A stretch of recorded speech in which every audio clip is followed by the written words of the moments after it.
नमस्ते मेरे प्यारे बच्चों। Sam Academy Pallikaranai class 5 Hindi L2 में आपका स्वागत है। बच्चों, आज हम लोग विराम चिन्ह के बारे में पढ़ने जा रहे हैं। हमने पिछले साल भी विराम चिन्ह के बारे में पढ़ा था, लेकिन उन्हीं विराम चिन्हों को दोहराते हैं और उसमें कुछ और विराम चिन्ह ऐड करते हुए आज हम लोग पढ़ने जा रहे हैं। तो विराम चिन्ह मतलब क्या है? तो पहले देखते हैं विराम मतलब क्या है। विराम का अर्थ होता है कुछ देर के लिए रुकना। रुकना मतलब बीच में ब्रेक लेना। अब इसकी परिभाषा, भाषा के लिखित रूप में विराम देने के लिए जिन चिन्हों का प्रयोग किया जाता है उन्हें विराम चिन्ह कहते हैं। लेकिन यानी भाषा बोलते समय या फिर लिखते समय जब हम लोग बीच में कुछ समय के लिए रुकते हैं तो वहाँ पे हम लोग कुछ सिंबल्स यूज करते हैं, तो ऐसे सिंबल्स को ही चिन्ह कहते हैं। तो चिन्ह मतलब सिंबल और विराम मतलब आराम या फिर रुकना। तो ऐसे बीच बीच में हम लोग रुकते हैं, तभी वहाँ पे जो सिंबल्स यूज करते हैं उन्हें विराम चिन्ह कहते हैं। अभी विराम चिन्ह के प्रकार कौन कौन से तो देखते हैं। पहला है पूर्ण विराम। पूर्ण मतलब क्या है? पूर्ण यानी कंप्लीट, मतलब जब वाक्य पूरा होता है, कंप्लीट होता है, तो उसके अंत में इस चिन्ह का प्रयोग किया जाता है।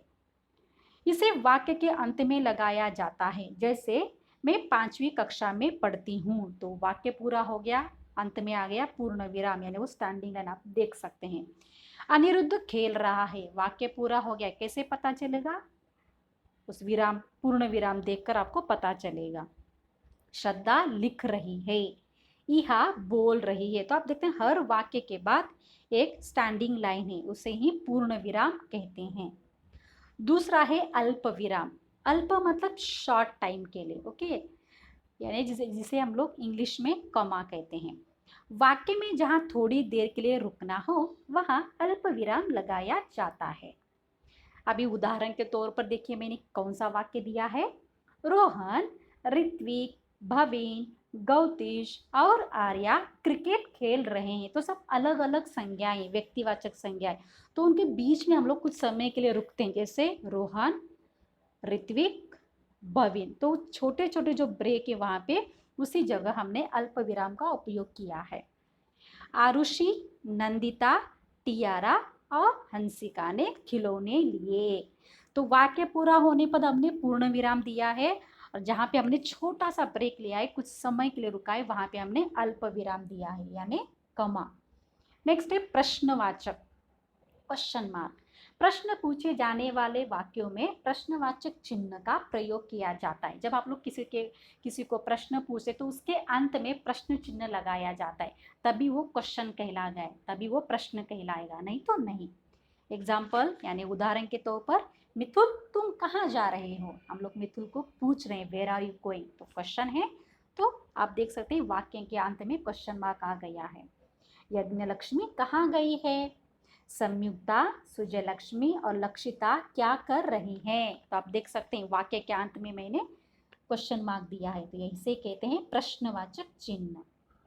योजक चिन्ह यानी हाइफन।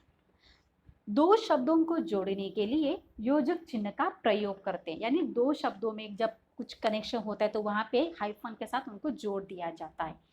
उदाहरण के तौर पर, कन्हैया इधर उधर मत देखो, तो इधर उधर ये शब्द क्या है, दोनों को हमने कनेक्ट किया है, कैसे? हाइफन के साथ। दूसरा है, हमें अपने माता पिता का आदर करना चाहिए। आदर मतलब रिस्पेक्ट करनी है ना, अपने माता पिता की रिस्पेक्ट। हाँ, तो माता पिता एक जोड़ शब्द है, तो वहां पे हमने हाइफन डाल दिया है।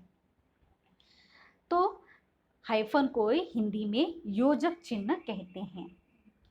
हाँ, नेक्स्ट हमारा विराम चिन्ह है विस्मयादि बोधक चिन्ह। जब यानी खुशी, दुख, भय, आश्चर्य, घृणा आदि भावों को प्रकट करने वाले शब्दों के बाद इसे लगाए जाते हैं। जैसे जब हम लोग ज़्यादा खुश होते हैं, दुखी होते हैं, ज़्यादा गुस्से में होते हैं, घृणा होती है, आश्चर्य होता है, तो ऐसे शब्दों के बाद इस चिन्ह का प्रयोग किया जाता है।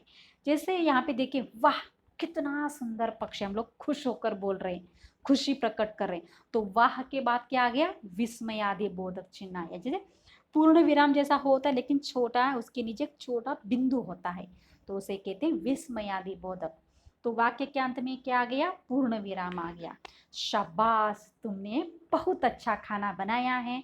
हम लोग खुशी से कह रहे हैं, अरे तुमने तो कमाल कर दिया। तो अरे के बाद, शाबाश के बाद और वाह के बाद हम विराम विस्मय आदि बोधक चिन्ह लगाते, क्योंकि हम वहाँ पे खुशी प्रकट कर रहे इसलिए।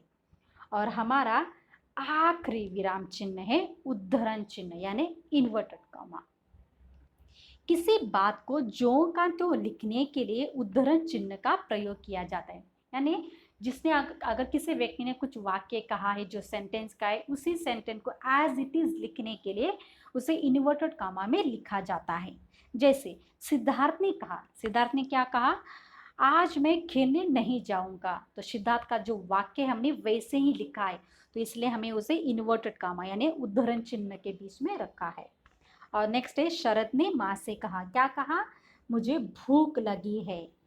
तो शरद और सिद्धार्थ के जो वाक्य हमने एज इट इज यूज किए हैं, उसमें कुछ चेंज नहीं किया, उसमें कुछ बदलाव नहीं किए। तो किसी का बोला हुआ वाक्य जब हम लोग जो का त्यों लिखते हैं, तब उन वाक्यों को इन्वर्टेड कॉमा यानी उद्धरण चिन्हों के बीच में रखते हैं। तो आपको पता चला विराम चिन्ह, आज हमने 6 विराम चिन्ह पढ़े हैं, तो उनको याद कीजिए और समझिए। चलो बच्चों, जो आज का हमारा पाठ है विराम चिन्ह, यहीं पे खत्म होता है। धन्यवाद।